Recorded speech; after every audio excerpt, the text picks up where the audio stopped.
What's up, everyone? This is Tatum. I'm back with another episode of Fuck This Review, where today I'm going to be discussing an artist whose music probably changed everyone's lives. So today I'm going to be talking about Stevie Wonder's Music of My Mind. I'm getting in the vibe of I just wanted to go back and revisit Stevie Wonder's work, right? Like I've listened to pieces, I know the singles, I know the hits, but I never really dove into an actual body of work, like just sat there and really took it in. And doing more research, I realized that this was the first album where he was given full artistic creative control over his music, and he went on a 4 or 5 album run of just classic, and it's classic album after album after album after album, and it was like his pinnacle in a way. And I wanted to start at the beginning of that. I wanted to do the first album where he fully got artistic control. And I don't even see a lot of people talk about this album, which is crazy, and which is another reason why I want to do a review on it. Stevie Wonder's Music of My Mind came out in 72. He just re-signed, I would assume, with Motown. Just renegotiated his contract to have more artistic control, as I mentioned.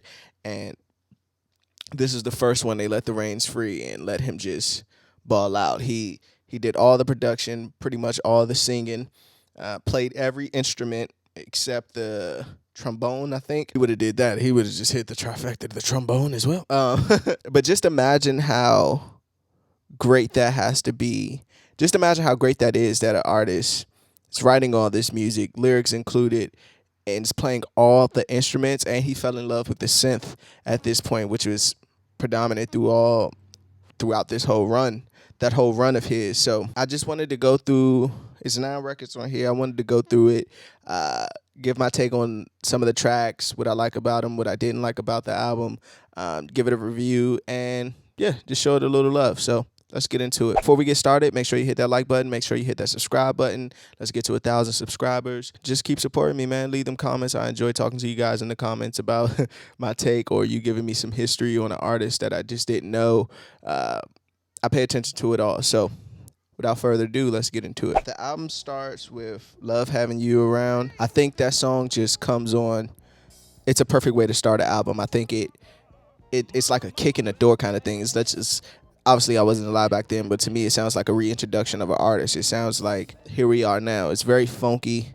It's very synth driven. It feels free. It feels like we're on I feel like just popping this tape. I can't even say tape anymore. I feel like putting this CD on, or I can't even say CD no more. I feel like putting this album on from my phone while I'm in the car and just riding out. And I did that for the past couple of days just to soak it all in, just riding around California, just listening to it on my errands and things of that nature. So I think that was a perfect intro to the record. The voice box back vocals he put on there, it just shows he was like, it's just like full creativity from the voices, from going from this pitch to this pitch to, it just sounded fresh. I just can't describe it other than that. It just sounded fresh, and I enjoyed that being the opening track of it. It brought me in, and I thought he was saying, and I sing because I love having you around. But he says, say it cause I love having you around. Either way, it's great. It's just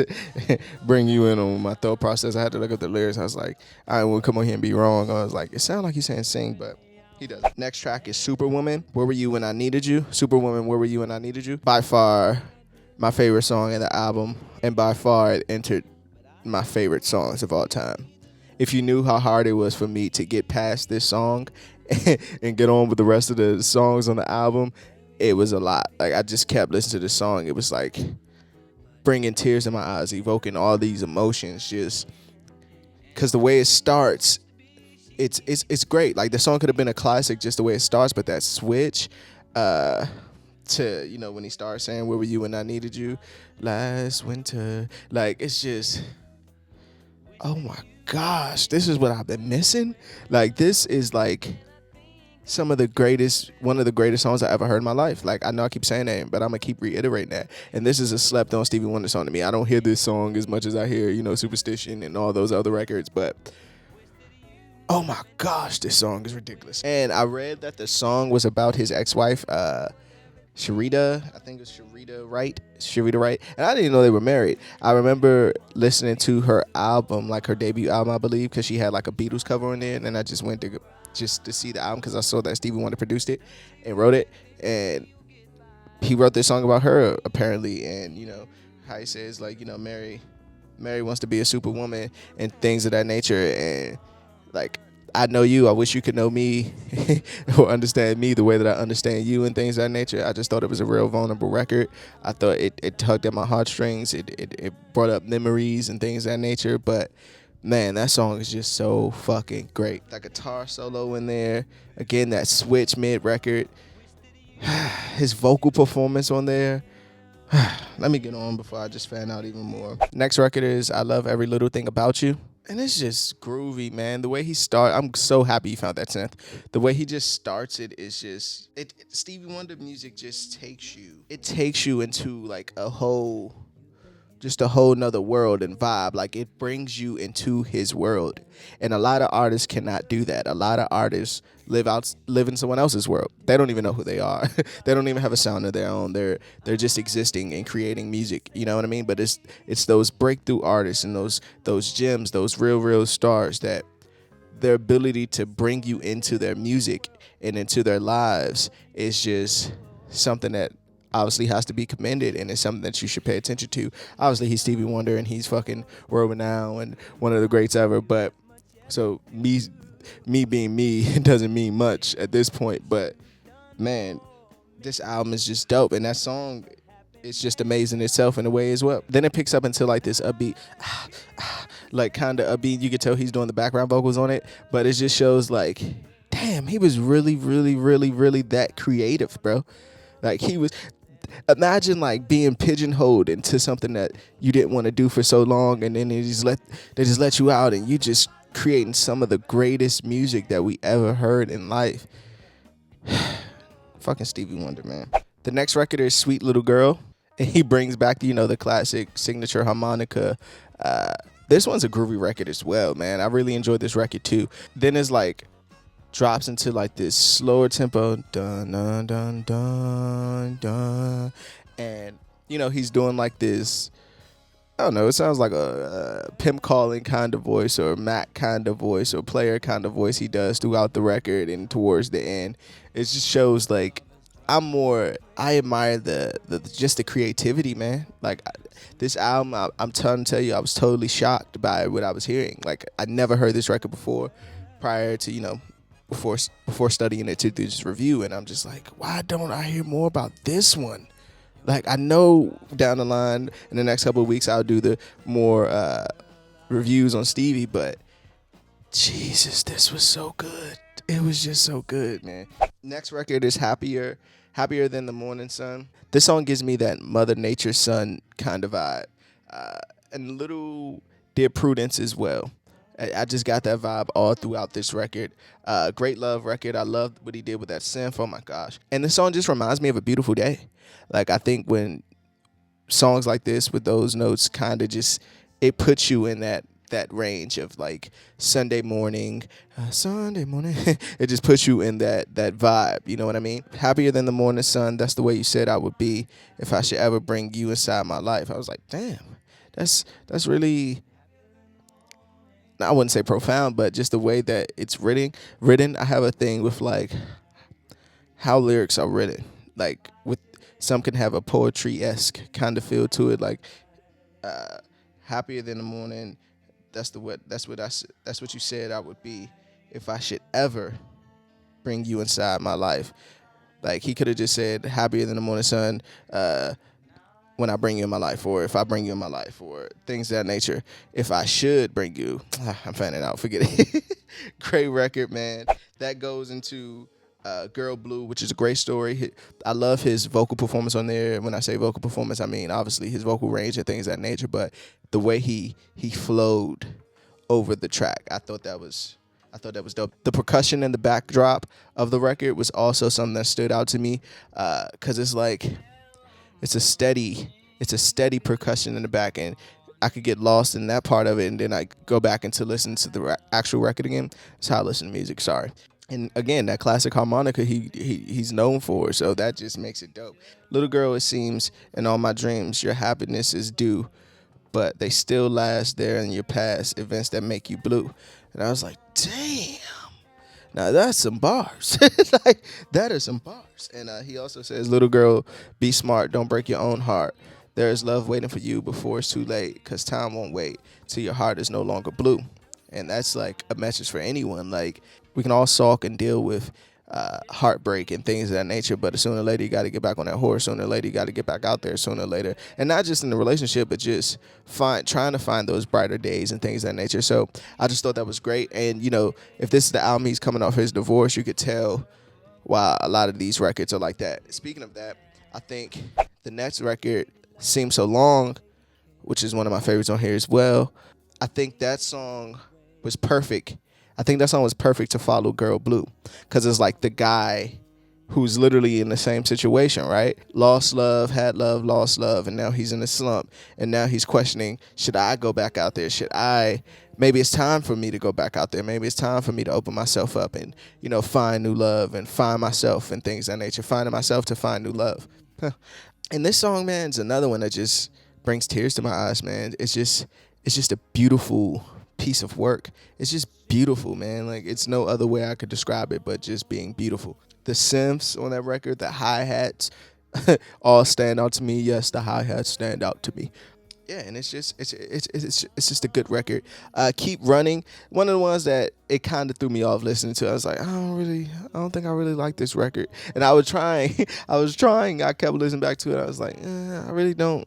It was doing nothing for me. It doesn't take away from the album at all, but it just does nothing for me. That goes into the last record, Evil, which, man, Stevie Wonder, this song is special, right? And to me, and I'm speaking on Stevie Wonder, but for a great songwriter, the best have an ability to being simple and delivering a message that is so simple that a toddler can understand it, but not dumbing it down. And it's a fine line with that only few artists understand. But anyone can relate to the song, and he's putting the message right into your face. Like, Evil, why'd you do this? Why do you control so many people, make them do bad things? Why do you do this, Evil, kind of thing? And to me, it's kind of like a gospel record in a way, to be truthfully honest, just because, with gospel records, you talk about the devil, but you don't really, it's more of like uplifting God in a way, like God. And, all my Christians or religious people, bear with me for a second, but it's just like, they never tell the other story. It's just like they never just speak to the devil directly and like, Evil, why do you do this? Why do you do that? Why do you do that? Why do you do that? Like, because that's a part of the journey as well. That's a part of the life as well. You got good and evil. You got your food and liquor. You got, your up and down. You got your hot and cold. Like, it's everything lives. Everything's about balance. So that song to close out the record was just heavy. Like, it was just heavy. Another one of my favorite Stevie Wonder songs. That song is just heavy, bro. Just dope. Let me get into my best songs. Seems So Long, Superwoman, and Evil. Worst record, obviously if you listen and made it this far, you already know what the record is. Keep On Running is the worst. Best line, he says, when the winter came, you went further south, parting from love's nest, leaving me in doubt. Where were you when I need you? Like right now. Our love is at its end, but you say now you have changed, but tomorrow will reflect. And that line was just like, whoa. Like, how many times people always saying, like, yeah, I change, especially in relationships and things of that nature. But to say, like, nah, you ain't changed. Tomorrow will reflect love's past. So that's the way I took it. Obviously, if you took it a different way, let me know in the comments. But great line. Fucks given for this record, if I had to rate it, it's a 5 out of 5. Fucking 5 out of 5. Even with the song I dislike, it's not enough for me to take this under a 5. Sorry. Let's wrap this shit up, though. Where were you when I needed? Again, when it comes to Stevie Wonder music of my mind, this record, man, it gained a new fan in me. It probably doesn't need me at this point. It's probably done what it's done already in history, but that's the great part about music, right? Every day somebody's going to discover it or discover something new. I feel like I'm so happy that they allowed him to be his full creativeness and let him bloom into the flower that he was supposed to be, because the records on here are just magical, man. Like, why don't we talk about this one a lot in like culture and topics? Like, let's talk about this one for a second. Let's give this album a little bit of praise, because this shit is magical, man. Superwoman, bro. Stevie, fucking second to none with that one. That one is in my favorite songs of all time now, period. Seems so long. Evil, love having you around. Happier than the morning sun. Girl blue. It's just bomb after bomb, bro. Like, he's just dropping them, and I can't wait to continue this journey on the Stevie Wonder path and find more records that, why would I listen to this? Why would I listen to this? Yeah, so I'm just happy to start this today. And if you haven't listened to this album, or you listened to it before in the past, go back and listen to it right now. I'm pretty sure it aged better than what you thought. And if you haven't listened to it, shame on you, like it was shame on me. But as always, fuck this review. I'm Tatum. Peace.